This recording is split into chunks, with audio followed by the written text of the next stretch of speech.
All right, get ready because today we're diving deep into Harry Potter fan fiction. And not just any fan fiction, we've got the complete audiobook transcript of No Stones for Sorcerers. You can find that over on YouTube, Princess Toy Nerd's channel.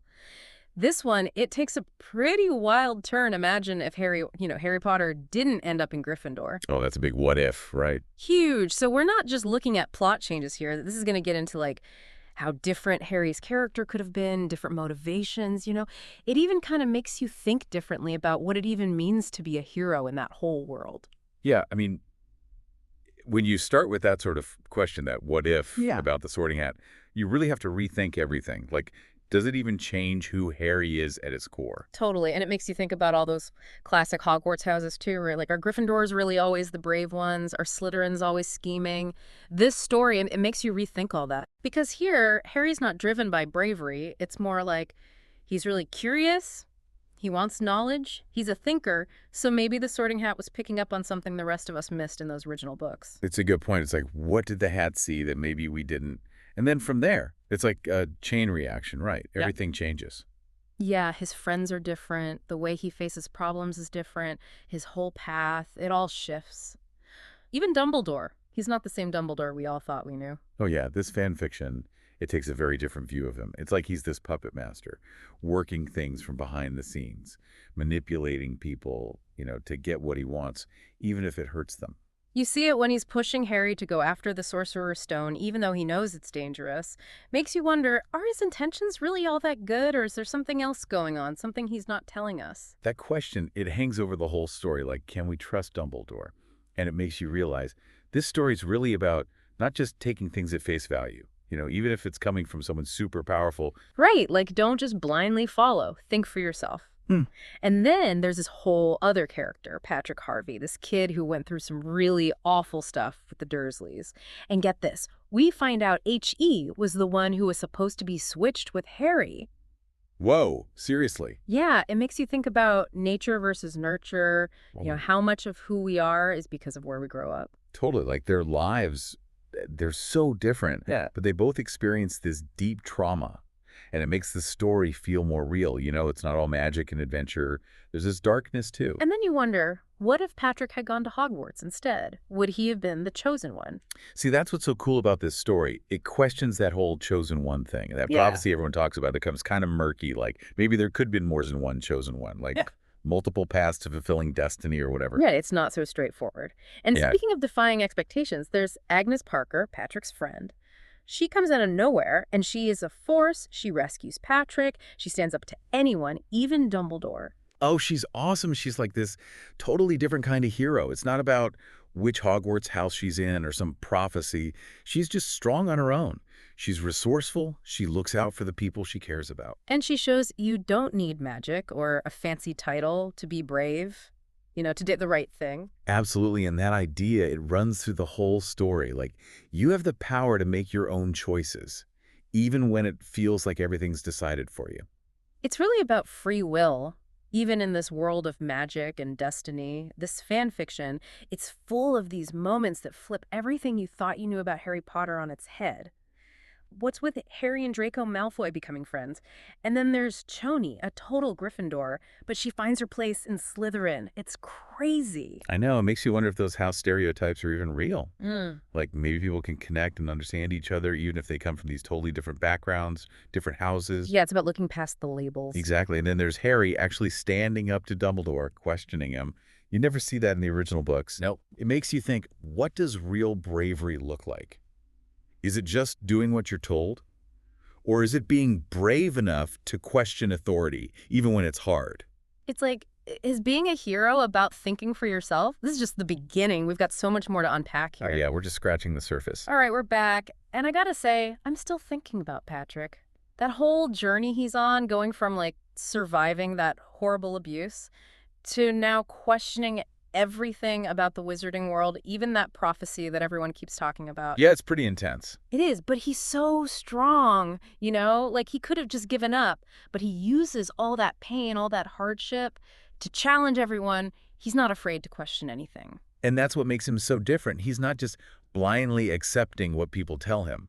Even when it's coming from Dumbledore, like, He's not intimidated. No, not at all. And the way he shuts down Dumbledore's whole plan to turn him into another chosen one, it's like he's saying, nope, I'm not your weapon. I'm going to make my own choices. It's like he's finally realizing he has power. Like he can choose his own path, his own way of being a hero. Yeah, exactly. And then you have Harry carrying all this guilt, knowing he should have been the one with the Dursleys. It's got to be weighing on him, don't you Oh, think? absolutely. It adds a whole other layer to his character. Mhm. He's not just this brave kid with a scar. He's dealing with some serious stuff. He's understanding how his life, his luck, whatever you want to call it, affected someone else in a really bad way. It makes him more human, you know? Less of a Yeah. perfect hero, more real. And speaking of complicated characters, can we talk about Snape for a minute? This story, it really turns things upside down with him. Yeah, he's not the straight-up villain we're used to, is he? Not really. He's more, I don't know, ambiguous. He spills the beans about Dumbledore's manipulation. He even protects the students from Quirrell. It's like, what's his deal? Right. Like, is he actually being decent? Mm, Or is there some other motive we haven't figured out yet? it keeps you guessing, that's for sure. And then you have his whole past with Lily Potter. That always adds another layer of complexity. Like he's this tragic figure caught between love and loss and anger. Oh, you know what I just remembered? That scene where Snape tells Agnes she's actually Harry's twin sister, Juniper Potter. Oh, yeah, that was a total shocker. I mean, talk about a plot twist, and he reveals it through a pensive memory. It's so dramatic. It's really clever how the author did that. It brings Harry and Agnes closer together, but it also throws this whole family element into the mix. Right, like suddenly Harry's not alone. He has a twin sister who's been living in the Muggle world. And then on top of that, Patrick is actually Harry's brother, Lucas Potter. The family drama just explodes. It's wild. And you have to wonder, what was Dumbledore thinking keeping them all apart? Like, what was his grand plan? What was he so scared of? Those are the questions that keep you on the edge of your seat. This fan fiction, it doesn't just change the story, it makes you question everything about this world. It's like, don't trust anything you thought you knew. Even Voldemort's surprised by this whole twin thing. It's like the author saying, no one has all the answers. It's mind-blowing, honestly. But it's not just about individual characters, right? The whole way the Hogwarts houses interact, it's different here. Yeah, it's not so black and white anymore. Like, you see Slytherin students accepting Choni, even though she's a Gryffindor. Even Draco starts to question some of his prejudices. It's like the author is saying those house divisions, they're not as rigid as we thought. Maybe there's more common ground than we realize. And that connects back to the theme of individual choice, which is so strong in this story. We see characters making decisions that defy expectations, challenging the adults, challenging the system. Like they're not just playing their assigned roles. No, they're making their own choices, Yeah. even when it's dangerous, even when it means going against the grain. Like Harry confronting Dumbledore, accusing him of being manipulative. It's a huge moment. He's not blindly trusting authority anymore. Right, he's thinking for himself. And that's a big part of what makes him a hero in this story. And then the ending, wow, Harry just leaves Hogwarts. He doesn't know if he'll ever come back. It's so open-ended. It's powerful. It's like the author saying the fight isn't over. It's up to each of us to keep fighting for what we believe in to make the world a better place. It's a great message, and it makes you think about what you would do in that situation. This whole fan fiction, it's just so much deeper than I expected. It really is. It makes you think about things in a new way. It's not just a fun story, it's making a statement. Definitely. And it shows how much power fan fiction has to explore these themes, these characters, in ways the original story never could. It's like it's adding to the Harry Potter world, making it even richer. Exactly. And I think that's why people love fan fiction so much. Yeah. It gives them a chance to keep the story going, to keep exploring this world they love. And to find new meaning in it, new ideas to think about. This whole conversation, it's really got me thinking about why people are so drawn to these what-if stories. Me too. Like, what is it about these alternate realities that we find so fascinating? We should definitely dive into that more when we come back. So we've talked a lot about this specific fan fiction, but it's got me thinking, like, why are we so drawn to these what-if stories in general? Like, why do we love to imagine different paths for characters we already know so well?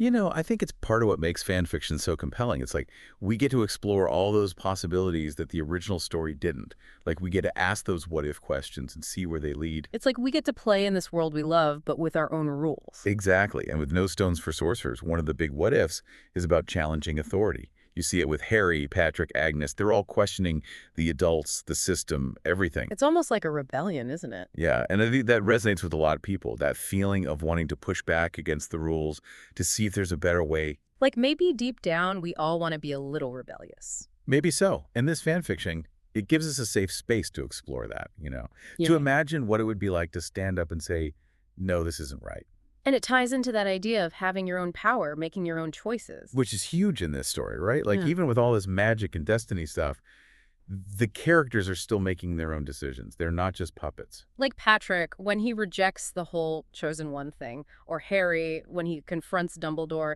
it's like they're taking control of their own lives. And that's really inspiring. I think it shows that even in a world that feels predetermined, you still have the power to choose your own path.